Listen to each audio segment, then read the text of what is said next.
शिल्लक राहिलेल्या भातापासून सोड्याचा वापर न करता अगदी परफेक्ट जाळीदार कुरकुरीत डोसा कसा बनवायचा ते आज आपण ह्या व्हिडिओमध्ये बघणार आहोत. तुम्ही बघू शकाल डोश्याला अगदी परफेक्ट असा कलर आलाय आणि अगदी परफेक्ट असा कुरकुरीत असा आपला डोसा हा तयार आहे. चला वेळ न घालवता लगेच रेसिपीला सुरुवात करू. सर्वप्रथम इथे मी 1 वाटी उरलेला भात घेतलाय म्हणजे रात्रीचा राहिलेला शिल्लक भात आपण यात घेतलाय. आता फक्त ज्यावेळेस आपण डोसा बनवत आहोत त्यावेळेस फक्त इंद्रायणी तांदूळाचा भाताचा वापर करून घेऊ नका, त्यामुळे आपले जे डोसे असतात ते परफेक्ट तयार होत नाही. त्यानंतरला उरलेला भात मिक्सरच्या भांड्यामध्ये आपण काढून घेऊया. 1 वाटी इथे उरलेला भात घेतला होता, त्यासाठी इथे बरोबर जाड किंवा बारीक कुठल्याही प्रकाराचा आपण इथे अर्धा वाटी रवा हा घ्या. अगदी परफेक्ट असं मी तुम्हाला माप सांगते, त्यामुळे अगदी छान असे आपले डोसे हे तयार होते. 1 वाटी भातासाठी अर्धा वाटी इथं फ्रेश दही घेतले म्हणजे चवीला अगदी कमी आंबट, त्यामुळे आपले डोसे अगदी छान आणि अजिबात त्या डोस्यांना आंबूसपणा हा येत नाही. त्यानंतर लगेचच 1 वाटी भातासाठी इथे बरोबर 1.5 वाटी आपण पाणी हे टाकलं आहे. 1.5 वाटी पाणी हे अगदी परफेक्ट असं माप आहे. अजिबात आपलं जे बॅटर असतं जास्ती घट्टसरही होणार नाही आणि अगदी जास्ती पातळही नाही. अगदी परफेक्ट असं आपलं बॅटर हे तयार होतं. त्यानंतर काय करायचं आहे, लगेच आपण मिक्सरला अगदी फाईन अशी आपण याची पेस्ट ही तयार करून घेणार आहोत. तर मी अगदी फाईन अशी पेस्ट तयार करून घेतली. त्यानंतर लगेचच आपण याला आता एका भांड्यामध्ये काढून घेऊया. बऱ्याच वेळेस काय होतं, काही कारणास्तव आपला भात हा उरतो आणि त्या भाताचे अगदी वेगवेगळे पदार्थ जर आपण मुलांना करून खाऊ घातला तर त्यामुळे आपला भात देखील संपतो आणि मुलं देखील अगदी आवडून नवीन नवीन पदार्थ हे खात असतात. त्यानंतर काय केलं आहे, लगेच एका भांड्यामध्ये आपण काढून घेतले. पाणी लगेच थोडंसं मी पुन्हा आणखी यामध्ये भांड्याला ते मिक्सरचं भांडं धुवून यात टाकून घेतले. त्यानंतर लगेचच याला व्यवस्थित मिक्स करून घेऊया. मिक्स करून झाल्यानंतर यामध्ये आपण रवा वापरला आहे. रवा हा थोडा भिजून घ्यायला वेळ लागतो, म्हणून आपण थोड्या वेळ याला आता ठेवून देणार आहोत.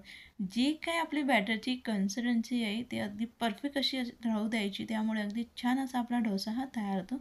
झाकण ठेवून 15 मिनटं आपण राहू दिलं आहे. 15 मिनटानंतर बॅटर देखील आपलं थोडंसं घट्टसर झालं आहे, जेणेकरून आपला जो रवा असतो तो अगदी परफेक्ट असा भिजून तयार आहे. त्यानंतर काय करायचं, यामध्ये अगदी थोडंसं मीठ आपण घालणार आहोत. आधीच आपण भात शिजवताना मिठाचा वापर केलेला असतो, म्हणून इथे मीठ वापरताना अगदी बेताचा वापरा, जेणेकरून आपला डोसा हा खारसट होणार नाही. मीठ घातल्यानंतर याला व्यवस्थित मिक्स करून घेऊया. बरेच जण डोसा बनवताना सोड्याचा वापर करतात, पण तुम्हाला मी सजेस्ट करेल डोसा करताना सोड्याचा वापर करून घेऊ नका, त्यामुळे आपला डोसा हा व्यवस्थित होत नाही.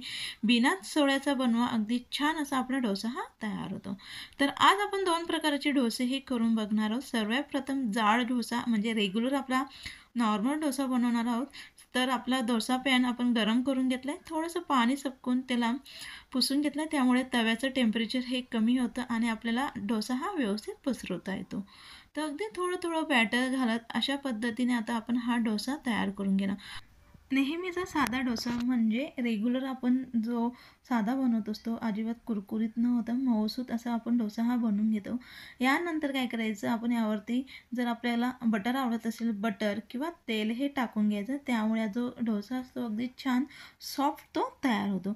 जर तुम्हाला कांदे किंवा टमाटे बारीक चिरून घेतलेली कोथिंबीर आवडत असेल तर ह्या डोश्यावरणात किंवा अगदी थोडीशी लाल तिखट काळे मिरे पावडर देखील आपण टाकून याला शिजवून घेतला तरी काही हरकत नाही. अगदी चविष्ट असा आपला हा डोसा तयार होतो. मंद आचेवरती छान हलकासा गोल्डन कलर येईपर्यंत आपण आता याला शिजवून घेऊया. तर अगदी सोप्या पद्धतीने आणि झटपट असा हा डोसा होतो. अजिबात वेळ वगैरे लागत नाही आणि अगदी छान अजिबात तुटत वगैरे नाही. अगदी परफेक्ट क्रिस्पी असा आपला डोसा हा तयार होतो.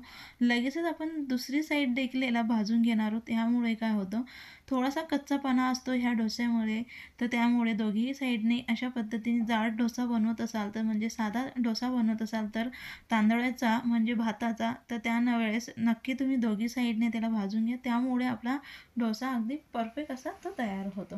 दोघी साईडने मी अगदी छान असा डोसा हा तयार करून घेतला आहे. त्यानंतर लगेचच आता आपण हा डोसा काढून घ्या. नक्की तुम्ही अशा पद्धतीने हा डोसा करून बघा. अगदी सर्वजण आवडून खातील याची मी तुम्हाला गॅरंटी देते. आता आपला हा एक प्रकार डोश्याचा तयार झाले. जर तुम्हाला अगदी सॉफ्ट असा डोसा आवडत असेल तर ह्या पद्धतीने तयार करून घ्या. लगेचच आता आपण छान जाळीदार डोसा कसा बनवायचा दुसरा कुरकुरीत तो आता बघूया.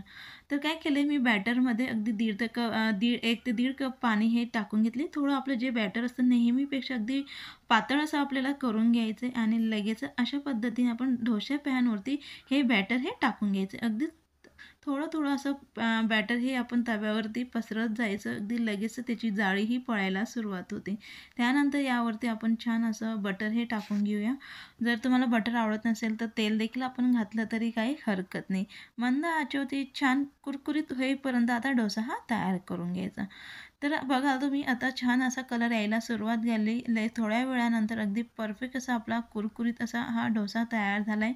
नक्की तुम्ही ह्या पद्धतीने डोसे करून बघा. अगदी सर्वजण आवडून खातील. राहिलेला भात हा आपण कधीही फेकणार नाही याची मी तुम्हाला गॅरंटी देते. एवढा छान असा आपला कुरकुरीत डोसा हा तयार होतो. ही देखील मी दुसरी साईड ही भाजून घेत आहे. इथे आपण तांदूळाचा म्हणजे भाताचा वापर केलेला आहे. भाताचा जो डोसा बनवतो दुसऱ्या साईडने देखील आपण भाजून घ्या. त्यामुळे बराच काळपर्यंत आपला डोसा हा कुरकुरीत असा राहतो. याला पण सॉससोबत किंवा चटणीसोबत नाही तर सांबारसोबत आपण याला खाऊन घेऊ शकतो. अगदी परफेक्ट असा आपला कुरकुरीत अगदी छान असा चविष्ट उरलेल्या भाताचा डोसा हा तयार झाला आहे. तर रेसिपी आवडली असेल तर नक्की लाईक करा, शेअर करा, कमेंट्स करा, चॅनलला सबस्क्राईब करा. जेणेकरून नवनवीन व्हिडिओ अपलोड केले तर सगळ्यात आधी त्याचं नोटिफिकेशन हे तुम्हाला मिळेल.